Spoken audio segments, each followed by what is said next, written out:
মাত্ৰ 199 টকা ৰিচাৰ্জ কৰে তেতিয়াহ'লে প্ৰতিদিন 2 GB কৈ ডাটা পাব আৰু আনলিমিটেড কল কৰিব পাৰিব আৰু ইয়াৰ ভেলিডিটি হৈছে 30 দিন। গতিকে চাওক, ইফালে জিঅ' আৰু এয়াৰটেলে কিন্তু ৰিচাৰ্জৰ দাম বৃদ্ধি কৰিছে, আনফালে অসমৰ BSNL কোম্পানীয়ে অসমৰ BSNL চাৰ্কুলে এইটো কমাই দিছে। ইতিমধ্যে অসমৰ BSNL চাৰ্কুলে এইটো টুইট কৰিছে। ইয়াত দেখুৱাব বিচাৰিছোঁ, আপোনালোকে যদি মাত্ৰ 239 টকা ৰিচাৰ্জ কৰে তেতিয়াহ'লে প্ৰতিদিন 2 GB কৈ ডাটা পাব আৰু ইয়াৰ ভেলিডিটি হ'ব 30 দিনৰ কাৰণে।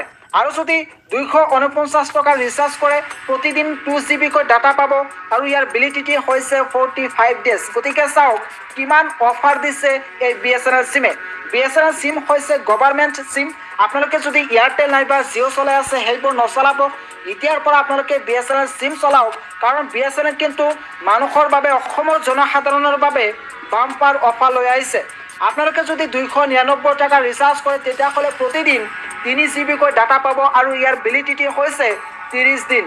আৰু যদি মাত্ৰ 395 টকা ৰিচাৰ্জ কৰে তেতিয়াহ'লে পাৰ ডে 2 GB কৈ ডাটা পাব আৰু ইয়াৰ ভেলিডিটি হৈছে 71 ডেজ। গতিকে চাওক BSNL চিমে আপোনালোকৰ কাৰণে কিমান অফাৰ দিছে। গতিকে আপোনালোকৰ যদি BSNL চিম নাই, এতিয়াই BSNL চিম বনাই লওক। ইয়াৰ কাৰণে আপোনালোকে নতুন চিম বনাব নালাগে। আপোনালোকৰ যিটো পুৰণা নম্বৰ আছে সেই নম্বৰটো পৰ্ট কৰিব পাৰিব BSNL চিমলৈ, সেইটো কনভাৰ্ট কৰিব পাৰিব। এতিয়া বহুতে ক'ব পাৰে যে আমাৰ অঞ্চলত BSNL চিমৰ যিটো অফিচ সেই অফিচ নাই, ক'ৰ পৰা এই চিমটো বনাম। ইয়াৰ কাৰণে আপোনালোকে গুগল মেপত আহিব পাৰে। গুগল মেপত ওপৰত চাৰ্চ কৰিব BSNL চিম অফিচ। তাতে চাৰ্চ কৰাৰ পিছতে একেবাৰে ওচৰৰ যিটো অফিচ আছে সেই অফিচৰ লোকেশ্যন আপোনালোকে চাব পাৰিব। BSNL চিমে কিন্তু আপোনালোকৰ কাৰণে বাম্পাৰ অফাৰ লৈ আহিছে।